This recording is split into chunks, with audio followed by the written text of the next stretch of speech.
ሰበር ዜና ተሰምቷል። የመንግስት ከፍተኛ ባለስልጣናት በድንገት መገደላቸው ታወቀ። ግድያውን ተከትሎም በስፍራው ከባድ መደናገጥ እንደተፈጠረ ተሰምቷል። በአዲስ አበባ ከተማ እጅግ ዘግናኝ የሆነ ግድያ በ7 ዓመት ታዳጊ ላይ ስለመድረሱም ታውቋል። ወላጆች በከባድ መደናገጥ ውስጥም ገብቷል። ጉዳዩ በዘገባችን ተይዟል። በአዲስ አበባ ከፍተኛ አመራሮች ላይ እርምጃ ተወሰደ። እርምጃው ይቀጥላልም ተብሏል። ይህም ብዙዎችን አነጋግሯል። ህወሓት የህፃን ተፈናቃዮችን የረሃብ ጉዳት አስታኮ አመሻሹን ሳምንታዊ መልእክቱ በሚል ባወጣው መግለጫ ትዕግስቴ አልቋል ሲል አስጠንቅቋል። እንደተለመደው የፌዴራል መንግስቱን የወነጀለው ህወሓት በተደጋጋሚ ያቀረበው ጥሪ ምላሽ አለማግኘቱን ገልጿል። ይህ ኢትዮ ፕላስ ነው። ኢትዮ ፕላስን ሰብስክራይብ፣ ቪዲዮቹን ደግሞ ላይክ እና ሼር በማድረግ ጥቂት ደቂቃዎችን ከኛ ጋር እንድታሳልፉ እንጋብዛችኋለን። በቅድሚያም የዕለቱን የምንዛሬ መረጃ እናደርሳችኋለን። የኢትዮጵያ ንግድ ባንክ አንዱን የአሜሪካን ዶላር በ151 ብር ከ60 ሳንቲም በመግዛት በ154 ብር ከ64 ሳንቲም በመሸጥ ላይ ይገኛል። አንዱን የእንግሊዝ ፓውንድ ስተርሊንግን ደግሞ በ198 ብር ከ38 ሳንቲም በመግዛት በ206 ብር ከ19 ሳንቲም እየሸጠው ይገኛል። አንዱን ዩሮ በ176 ብር ከ50 ሳንቲም እየገዛም በ180 ብር ከ03 ሳንቲም በመሸጥ ላይ ይገኛል። አንዱን የስዊዝ ፍራንክ ደግሞ በ184 ብር ከ98 ሳንቲም እየገዛ በ192 ብር ከ26 ሳንቲም በመሸጥ ላይ ይገኛል። አንዱን የኩዌት ዲናር በ484 ብር ከ60 ሳንቲም እየገዛ በ503 ብር ከ65 ሳንቲም በመሸጥ ላይ ይገኛል። አንዱን የቻይናን ዩዋን 21 ብር ከ04 ሳንቲም እየገዛ በ21 ብር ከ87 ሳንቲም በመሸጥ ላይ ይገኛል። አንዱን የተባበሩት አረብ ኤምሬት ድርሃም 41 ብር ከ28 ሳንቲም እየገዛ በ42 ብር 10 ሳንቲም እየሸጠ ይገኛል። አንዱን የሳውዲ ሪያል ደግሞ በ40 ብር ከ40 ሳንቲም እየገዛ በ41 ብር ከ21 ሳንቲም በመሸጥ ላይ ይገኛል። በአማራ ክልል ሰሜን ሸዋ ዞን ቀወት ወረዳ የወረዳው ሚሊሻ ጽህፈት ቤት ኃላፊና የሰላምና ደህንነት ጽህፈት ቤት ሹፌር በስራ ላይ እያሉ መገደላቸውን የወረዳው ኮሚዩኒኬሽን ጉዳዮች ጽህፈት ቤት ይፋ አድርጓል። የወረዳው አስተዳደር ባወጣው መግለጫ እንዳመላከተው ጥቃቱ የተፈጸመው የሚሊሻ ጽህፈት ቤት ኃላፊው አቶ መሐመድ ሰኢድ እና የሰላምና ደህንነት ጽህፈት ቤት ሹፌሩ አቶ አስቻለው ዘውዴ የሰላም ማስከበር ተልዕኮ ላይ በነበሩበት ወቅት ነው ብሏል። ጽህፈት ቤቱ ለሟቾች ቤተሰቦችና ለወዳጅ ዘመዶቻቸው መጽናናትን የተመኘ ሲሆን ኃላፊዎቹ ለአማራ ህዝብ ሲሉ በጀግንነት ህይወታቸውን ሰጥቷልም ብሏል። የወረዳው አስተዳደር ጥቃቱን የፈጸሙትን አካላት ሰላም ጠል ኃይሎች ሲል የገለጻቸው ሲሆን እነዚህ አካላት በህብረተሰቡ ሰላምና ደህንነት ላይ አደጋ እየደቀኑ መሆኑን በመግለጫው ኮንኗል። የመከላከያ ሰራዊትና የክልሉ የጸጥታ አካላት ጥምር ጦር ድርጊቱን ፈጽሟል የተባሉትን አካላት ለህግ ለማቅረብ እየሰሩ መሆኑን የገለጸው የወረዳው መግለጫ ህብረተሰቡም ከጸጥታ አካላት ጎን በመቆም የተለመደ ትብብሩን እንዲያደርግ ጥሪ አቅርቧል።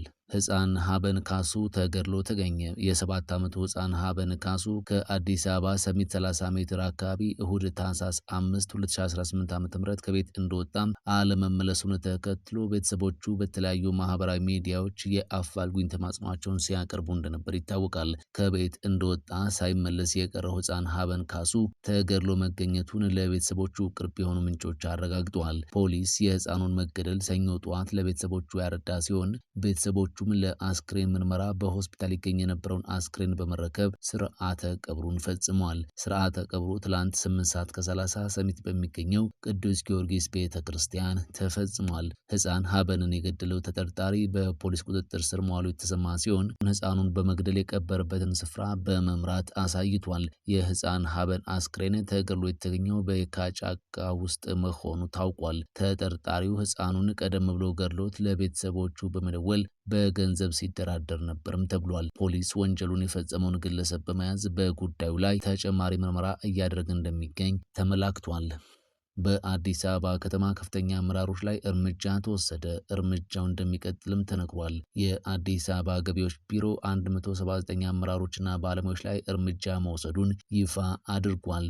የአዲስ አበባ ገቢዎች ቢሮ በበጀት ዓመቱ ባለፉት 5 ወራት ለግብር ከፋዮች ተገቢውን አገልግሎት ባልሰጡና ኃላፊነታቸውን ባልተወጡ 179 አመራሮችና ባለሙያዎች ላይ የዲሲፕሊን እርምጃ መውሰዱን አስታውቋል። በቢሮው የሞደርናይዜሽን ዘርፍ ምክትል ቢሮ ኃላፊ አቶ መሐመድ አብዱራህማን እንደገለጹት ኃላፊነታቸውን በአግባቡ ሳይወጡ በተገኙ 20 አመራሮችና 159 ፈጻሚዎች ላይ አስተዳደራዊ የዲሲፕሊን እርምጃ ተወስዷል። ኃላፊው ይህንን የገለጹት ከዋና መስሪያ ቤት ጀምሮ በሁሉም ቅርንጫፎችና ወረዳ ጽሕፈት ቤቶች የነበረውን የአገልግሎት አሰጣጥ አፈጻጸም ለመገምገም በተዘጋጀ የውይይት መድረክ ላይ ነው። አቶ መሐመድ አብዱራህማን የክትትልና ድጋፍ ስራው ተጠናክሮ እንደሚቀጥል አንስተው በተለይም በታክስ ሃርሞናይዜሽን፣ በቲን ቁጥር አሰጣጥ፣ በኢፋይሊንግ እንዲሁም እና ኢፔመንት፣ በመዝጊያ ክሊራንስ እንዲሁም በቅሬታ ሰሚ መማክርት ጉባኤ ውይይቶች ላይ ተጨባጭ ለውጥ ማምጣት እንደሚገባ አሳስቧል። የቢሮው ጽሕፈት ቤት ኃላፊ አቶ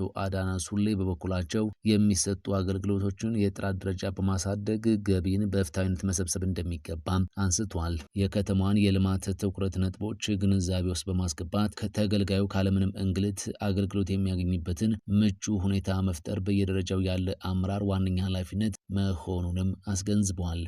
ትዕግስታችን አልቋል ሲል ህወሓት ወደ 4 ኪሎ መልእክቱን ልኳል። ህወሓት የህጻጽ ተፈናቃዮችን የራብ ጉዳት አስታኮ አመሻሹን ሳምንታዊ መልእክቱ በሚል ባወጣው መግለጫ ላይ ትዕግስቴ አልቋል ብሏል። እንደተለመደው የፌዴራል መንግስቱን የወነጀለው ህወሓት በተደጋጋሚ ያቀረበው ጥሪ ምላሽ አለማግኘቱን አንስቷል። በፕሪቶሪያ የተደረሰውን ስምምነት ተግባራዊ ለማድረግ በተደጋጋሚ ጥሪ ባቀርብም ምላሽ እያገኘ አይደለም ያለው ህወሓት ከዚህ በኋላ አልታገስም ብሏል። ቡድኑ በመግለጫው ለዘላቂ ሰላም መስፈን ቁርጠኝነት ቢኖረኝም የትግራይ ህዝብን ለማጥፋት የሚደረጉ ሴራዎችን አልታገስም ብሏል። የኢትዮጵያ መንግስት የትግራይ ህዝብን በተለያዩ መንገዶች የዘር ማጥፋት ዘመቻውን ቀጥሏል በማለት የወነጀለው ህወሓት ትግራይ ያለው የሰብአዊ ቀውስ መባባሱን አንስቷል። ለዚህም አስታኮ ማስጠንቀቂያ አዘል መግለጫ ያወጣበትን የህጻጽ ተፈናቃይ ረሃብ ያነሳ ሲሆን የፕሪቶሪያው ስምምነት ባለመተግበሩ ትግራይ ተደራራቢ ቀውስ እያስተናገደች ነው ብሏል። ይሁን እንጂ ትግራይ ለገጠማት ቀውስ የፌዴራል መንግስቱን ተጠያቂ የሚያደርገው ራሱ ህወሓት ተፈናቃዮች የፖለቲካ መያዣ በማድረግ ይወነጀላል። ከህወሓት በተቃራኒ የቆሙ በርካታ የትግራይ የፖለቲካ ኃይሎች ተፈናቃዮች ለችግር የተጋለጡት ሰብአዊነትና ፖለቲካ በመቀላቀሉ ነው ይላሉ። ዓለም አቀፉ ማህበረሰብ በትግራይ ህዝብ ላይ የተፈጸመ ነው ያለውን የዘር ማጥፋት ወንጀል ለመከላከል ጥረት እያደረገ አለመሆኑን አመልክቷል። ህወሓት በመግለጫው ዓለም አቀፍ ማህበረሰቡ ተገቢውን እርምጃ መውሰድ አለበት ያለ ሲሆን ትዕግስትም ልክ አለው በማለት አሳስቧል። ከተፈናቃዮች አፍ ቀምቶ ከእርዳታ ላይ ብር እንደሚሰበስብ የሚነገርለት ህወሓት በህጻጽ የተራቡ ወገኖችን ለመታደግ ርብርብ ማድረግ እንደሚገባ ገልጿል። ህወሓት አያይዞም የሸራ ድንኳን ውስጥ የሚኖሩ ህዝባችንን የአራዊት ሰለባ ሆኗል ብሏል። በትግራይ ቀስ በቀስ የሰብአዊ እርዳታ አቅርቦት እያሽቆለቆለ በመምጣቱ በሁሉም የተፈናቃይ ካምፖች ውስጥ ከባድ ቀውስ መከሰቱን አመልክቷል። በየዕለቱ ህዝባችን በረሃብና ጠኔ እየሞተ ይገኛል ያለው ህወሓት በህጻጽ የተፈናቃዮች ካምፕ በተከሰተው ረሃብ በርካታ ወገኖቻችንን አጥተናልም ብሏል። የጃፓን ከፍተኛ የመንግስት ባለስልጣን ሀገሪቱ የኒውክሌር ጦር መሳሪያ ሊያስፈልጋት ይችላል የሚል አስተያየት መስጠታቸውን ተከትሎ ሰሜን ኮሪያ ጠንካራ ማስጠንቀቂያ መስጠቷን የመንግስት መገናኛ ብዙሃን ዘግቧል። የሰሜን ኮሪያ ውጭ ጉዳይ ሚኒስቴር ትላንት ባወጣው መግለጫ ጃፓን የኒውክሌር ጦር መሳሪያ እንድትታጠቅ መፍቀድ ትልቅ አደጋን ያስከትላል ሲል አስጠንቅቋል።